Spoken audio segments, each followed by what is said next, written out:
Now guys, pag-usapan lang natin ang breaking news. Ayon kasi sa bali-balita, viral. Masakit man kay Catherine Bernardong makita si Daniel Padilla, pero mas gusto niyang maging okay si Daniel Padilla. Na alam niyo naman siguro ang karanasan ni Daniel Padilla noong 2023 at 2024 hanggang 2025. Pero natahimik umano ang usapin noong pinag-uusapan na sina Daniel Padilla at Kyla Estrada. At ang bonggang-bonggang balitang Mayor Mark Alcala at Catherine Bernardo. Na alam niyo naman siguro kung bakit nalinis ang pangalan Daniel Padilla nang dahil din kay Mayor Mark Alcala. Ang galing nga naman kasi ni Catherine Bernardo, di ba? Kung pinili niya ay si Alden Richard, malilinis ba ang pangalan Daniel Padilla? Diba? Mas okay na si Mayor Mark Alcala kasi tulad ng sinasabi umano ng karamihan, mas cheater pa umano si Mayor Mark Alcala kesa kay Daniel Padilla. Yan ang paglalarawan ng mga netizens kay Mayor Mark Alcala at Daniel Padilla. Kung bakit nalinis ang pangalan Daniel Padilla at lalong-lalo na mas bumabango kasi ang pangalan Daniel Padilla noon judge pa si Catherine Bernardo. Papaano nga naman kasi umamin si Catherine Bernardo sinusuportaan niya si Daniel Padilla sa Incognito Season 1. Nanonood daw siya. Ibig sabihin, kaya pala alam ni Catherine Bernardo ang hairstyle ni Daniel Padilla, pinapanood niya at sinusuportaan niya. Na alam niya naman siguro, sinuportaan din naman kasi ni Daniel Padilla si Catherine Bernardo noon. Na alam niya naman siguro, iba ang kalab team niya.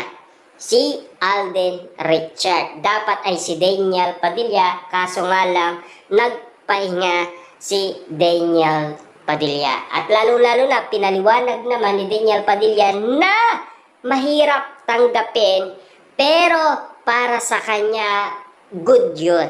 Dahil sa pagiging successful ni Catherine Bernardo at pagiging level up niya. Yun ang pag-amin ni Daniel Padilla. Ika nga kasi ni Catherine Bernardo, nahirapan daw itong si Daniel Padillang tanggapin ang katotohanan. Pero at least naging successful sina Catherine Bernardo at Alden Richard. Masaya na si Daniel Padilla kahit na naging matigas na bato siya, ang iniisip niya lang ay si Catherine Bernardo. Para nga naman kasi maging history ang nangyayari kina Catherine Bernardo at Alden Richard. Ika nga kasi ni Catherine Bernardo at Daniel Padilla, masaya sila.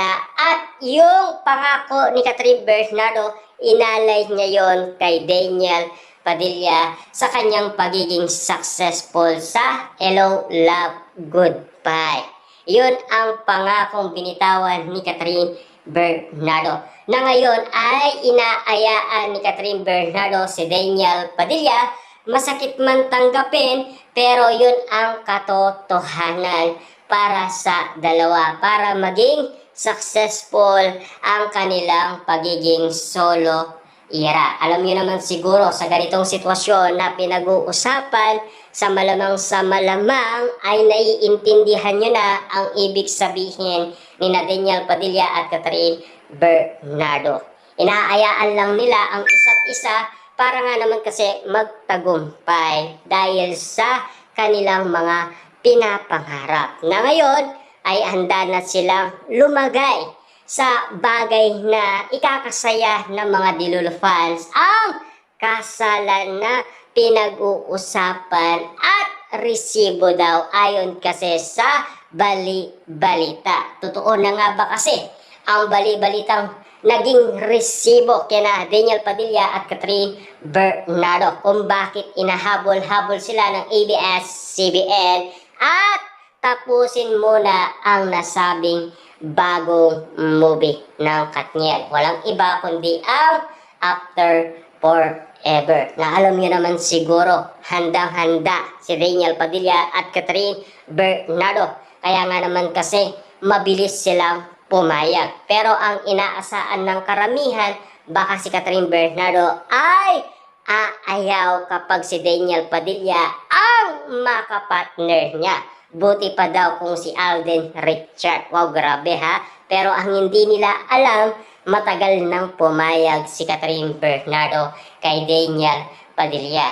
Kasi noong 2024, ang sinabi kasi ni Daniel Padilla, pagkatapos ng Hello Love Again, haalukin niyang muli si Catherine Bernardo para makagawa ng panibago movie. Nangyari ang inaasaan ni Daniel Padilla na mabilis pumayag si Catherine Bernardo at nagkaayos sila.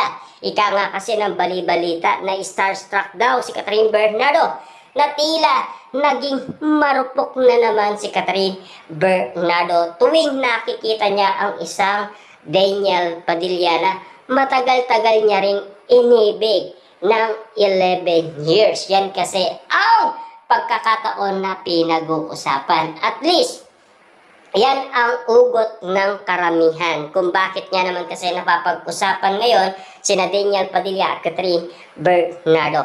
Masakit man tanggapin, pero para sa kanila, igit na naging masaya sila sa isa't isa dahil sa naging level up ang isa't isa sa kanila. Kay Daniel Padilla ang pagiging action star niya, lalo-lalo na Catherine Bernardo sa pagiging passion na talagang nagtagumpay naman siya dahil lahat ng gusto niyang suotin ay nasuot niya na. Yan ang pangako ni Catherine Bernardo. After niyan ay ready na silang magpakasal kasi nagtagumpay na sila sa kanilang kagustuhan bilang kabataan.